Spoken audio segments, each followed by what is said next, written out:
Hey guys, welcome to day 3 of my self-care week, of my self-care series. I thought today, instead of doing the daily vlog, I'd do something slightly different and sit down and just have a chat about self-care and self-love and that kind of thing, and answer some questions because, I don't know, I just felt like there were a few things that I really wanted to talk about, and I didn't really feel like vlogging today. There wasn't much to vlog, so I thought this might be a better way to continue the series, at least for today, and then continue the vlogging tomorrow. So I asked you guys on my Instagram to send me questions, topics, thoughts you have on self-care, what are your opinions, that kind of thing, just to kind of spark some ideas and things for me to talk about and to just kind of start a conversation around it. And you guys sent me some really interesting things that actually made me super glad that I'm doing this, because I think there's still a little bit of confusion about self-care, what it means, how to do it, why to do it, and I really wanted to touch on a few of those things. I'm gonna try to keep this as unedited as possible. Besides maybe the plane noise, I'll have to stop and edit that out, but I'm gonna try to keep this very raw and just ramble on and share my thoughts with you guys. And I would love it if you guys leave me a comment with your thoughts and opinions as well. I always love reading through those and responding to you guys and just opening up a little bit of a conversation. And yeah, so you guys sent me lots of stuff, and the first thing that kind of stood out to me was, I feel like self-care is a more physical thing, skincare, etc., but we often neglect mental care. I completely agree with this, and this is something that I really wanted to address because I think I've been approaching self-care this week from a more physical standpoint, I would say. I mean, I've been doing the journaling and all that, and I guess that's all mental health, but I think for a lot of people, when they hear the term self-care, they think of like face masks, like you said, skincare, or, you know, working out, things like that. And while all of those physical and more superficial things, I guess, can be really helpful as well, I think there's so much more to it, and there's so much that goes so much deeper than just putting a face mask on and lighting a candle and like making a hot tea. Not saying those things don't work and can't make you feel good, but you also can't neglect the deeper things that are going on inside of your mind. And I guess one of the ways to address that is, like I've talked about, journaling, which is something I've only just started doing, so I'm very new to it as well. But also going to therapy. I know this is still kind of controversial. I think it's become a lot more normalized to go to therapy. I honestly think everyone should go to therapy. It doesn't mean that you're crazy or that something's wrong with you. You don't need to have a mental health issue in order to go to therapy. For me, it's just been really helpful to work through some trauma in relation to an accident that my brother had. It's been helpful to work through some of my general just anxieties, stresses in life, work through my nightmares and bad sleep, and just general everyday stuff as well that I get stressed out about for no reason.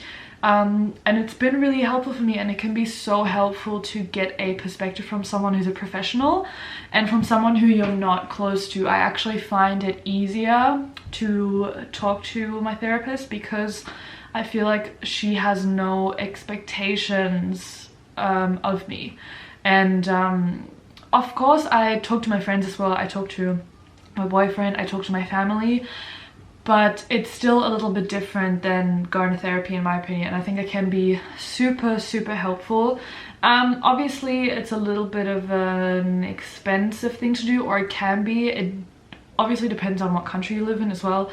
I know that in Australia, if you're with Medicare, you can get 10 sessions a year. You have to go to a doctor, explain why you want to go, that kind of thing, and then they give you 10 free sessions. That's usually how it works. And then depending on where you go to therapy, it might not be paid in full, but they will pay some of it and then you have to pay the rest. But I'm pretty sure that there are therapists you can go to where it's all covered by Medicare. I might be wrong, but I'm pretty sure that you can do that. So I think, in my opinion, even if you end up having to spend money, it can be so worth it. Even if you just do like 3 sessions, it doesn't have to be something that you continue to do regularly, but just to kind of, yeah, it can just help you reflect on your struggles, I guess, and your stresses, and it's really helpful in my opinion. So I guess that's just an example of self-care that goes a lot deeper than the whole face masks and going to the gym.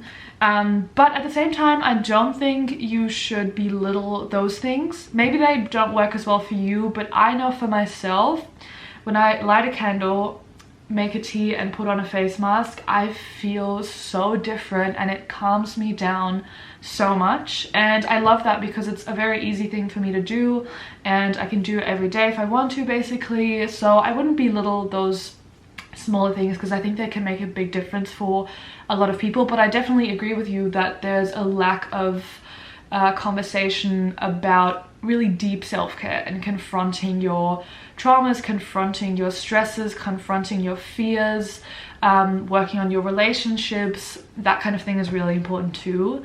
So I'm glad that that was raised, because I didn't want this series to just be superficial, me doing a face mask, and I'm still kind of trying to figure out how to convey that deep self-care, because it's something really personal. And I mean, even if I was going to therapy this week, which I'm not, I obviously wouldn't take a camera with me and like vlog about it. I just think that's going a bit too far. And yeah, someone else asked, how do you acknowledge your negative traits and try and work on them? Therapy has helped me with that a lot as well. I also think it can help to sit down and, again, you don't even have to call it journaling, but just writing down, what do I like about myself, what do I not like so much, and not really going into the physical stuff like your appearance, but really thinking of your habits and the things that you do, and identifying things that you maybe want to work on, and then putting in that daily effort, or at least trying to. I think it's really important to work on yourself and to acknowledge that everyone has traits that they can work on. Something I really despise is this culture of people saying you're perfect the way you are, and like, don't let anyone tell you otherwise, and blah blah blah, like, don't work on yourself, never change. And I know where that comes from, and I know what people generally mean by that. You know, they mean be yourself, don't change for anyone, like, don't let other people affect you, that kind of thing.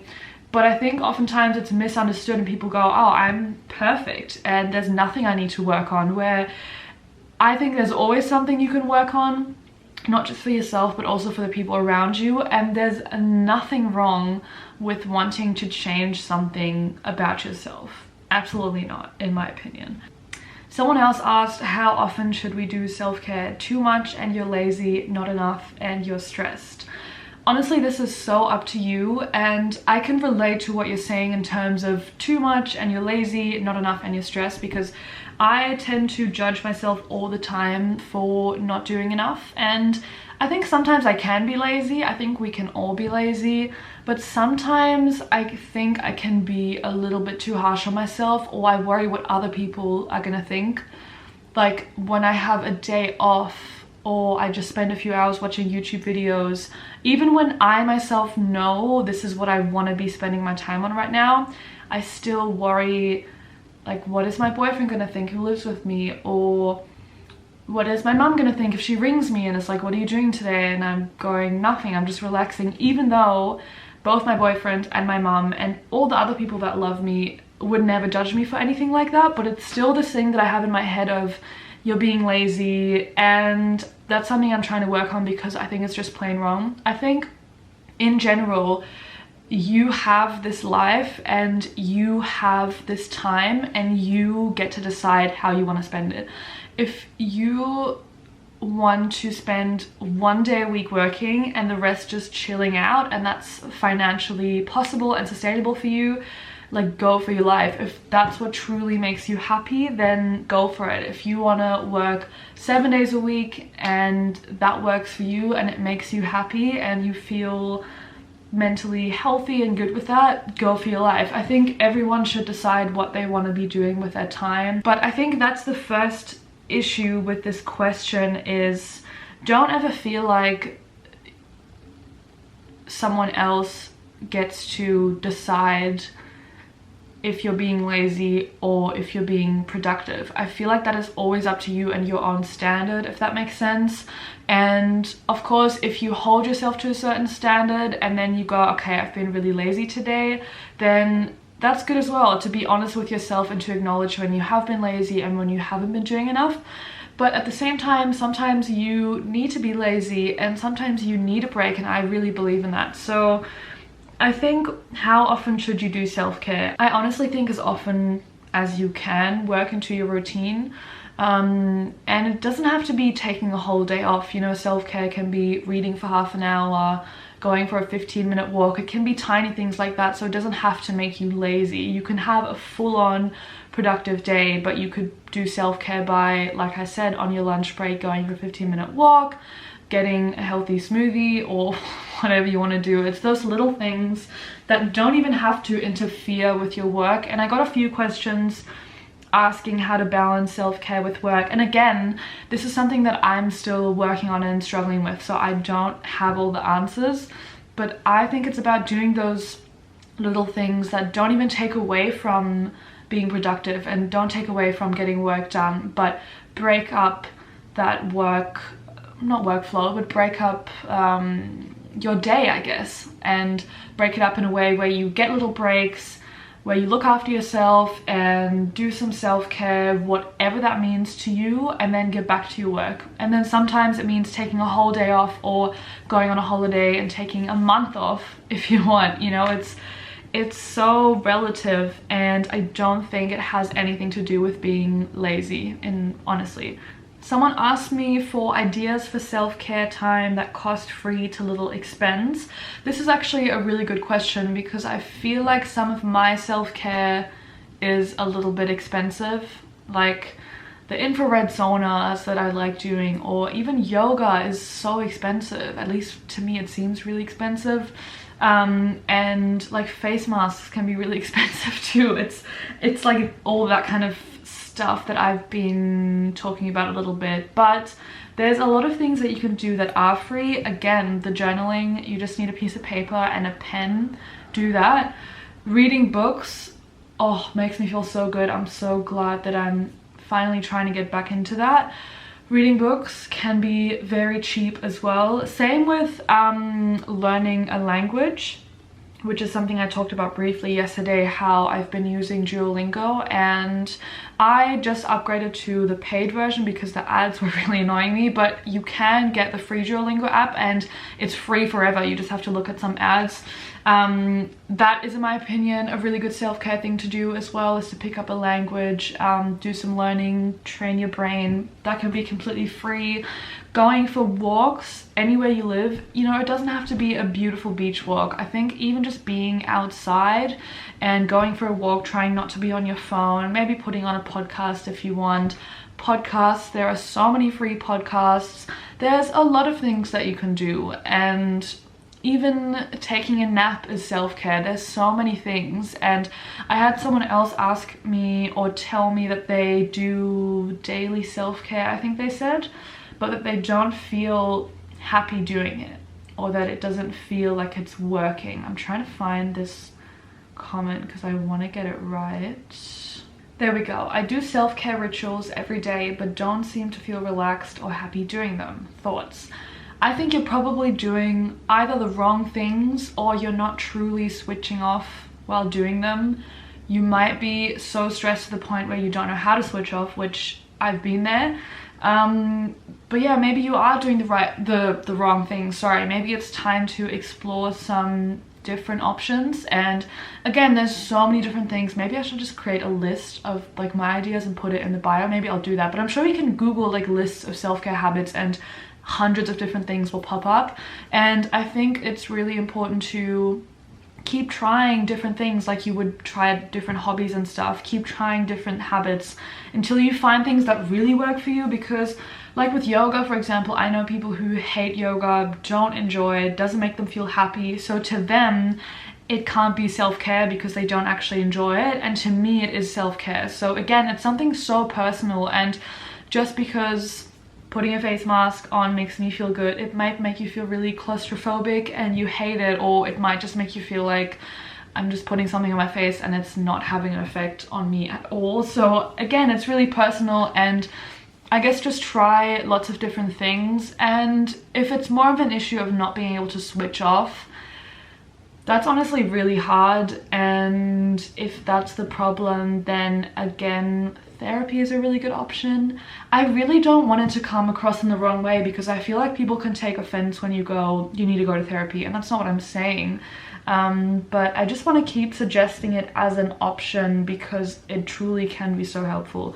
But I think also maybe considering some bigger changes in your lifestyle. If you're at a point where you really can't relax ever and you can't switch off, then that's really not good and that's really unsustainable. And I think it happens to a lot of career-driven people, and it can actually get in the way of your career because your mental health will be slowly declining. Your career might be going up, but if your mental health is going down, it's not going to last. And you know, lots of people just break down. So I think it's really important to look after that. And if you are finding that you can never switch off, you can never relax, maybe you have to make some bigger changes. And again, I have no idea about anything about you. I don't know what you do, and I don't know what options you have, but that's something to look into. And yeah, I hope that was kind of helpful. It's hard to give advice sometimes when you don't have a lot of information. Someone asked me, do you consider retail therapy as self-care? I think inside we all want to believe it, or we all want to do it, probably both. I actually think it can be. I think it can, or at least to me, like that's what I literally did today for 2 hours. I went and I did some shopping because I really needed some new basics, and I just go to the mall by myself and I switch off. I just look at clothes and it relaxes me so much. But that might not be the case for other people. But I think it's only self-care if you don't overextend yourself and only spend money that you actually can spend, that is spending money. And don't spend money where you're gonna feel bad about it tomorrow, because that's the opposite of self-care. So I think that's really important. Someone asked me, do I deserve happiness? Yes, you do. I believe that we all deserve happiness, but you have to create it. You have to create your own happiness. You can't wait for it to come to you. You can't wait for other people to give it to you or expect other people to give it to you. And I think this is so important. You have to create your own happiness, and you can. And you create your own happiness every single day with the choices that you make. And you create your own happiness with the bigger choices that you make. And you truly have so much power. And of course there can be limitations, such as financial limitations or health issues. Those kinds of things can restrict a person, and that's something I never want to ignore, because I feel like there's some influencers or YouTubers that are very privileged and have a lot of money and have a lot of freedom because of their financial situation that a lot of other people don't have. And I think there's some influencers, you know, that go, oh, like, just if you're feeling unhappy or stressed out, like just travel and take time off, and or move somewhere else, or go to this festival, you know, like that kind of thing. And obviously that's not always realistic or not always possible, and that's something I never want to ignore, and I never wanted to come across like I'm not aware of that. But I do think even if you have financial limitations, which most people do, I do, I think there's very few people in the world who can buy anything they want. Like, even if you're super rich, there's always going to be a limitation. But coming back to the point, you, I think, still hold a lot of power. Even if you have health issues that restrict you from doing certain things, you still have power over the things that you can do. You still get to choose from those things that you can do, if that makes sense. Like, I'm just trying to explain, I guess, that even if we have things that limit us, I think most of the times you do still have a lot of freedom compared to, you know, people who have true, I don't even want to call it restrictions, but, you know, compared to people who live in wars and are literally just trying to survive every day and trying to keep their children alive and are in those situations, you know, compared to those people, we have so much freedom and, oh god, so much choice. And I think some people don't take enough advantage of that. And I think a lot of people end up doing things in life that don't make them as happy as they could be, and then end up blaming other people for it. And I don't know, I just think some people don't see the immense freedom that they have. And coming back to the point, you do deserve happiness, but you have to create it, and you have to work to create your own happiness, and you can't wait for anyone to give it to you. And you have to realize the choices that you are able to make and the options that you have and the freedom that you have, and take advantage of it. You know, no matter how much freedom you have, the freedom that you do have, take advantage of it and appreciate it and create your own happiness with that. If that makes sense.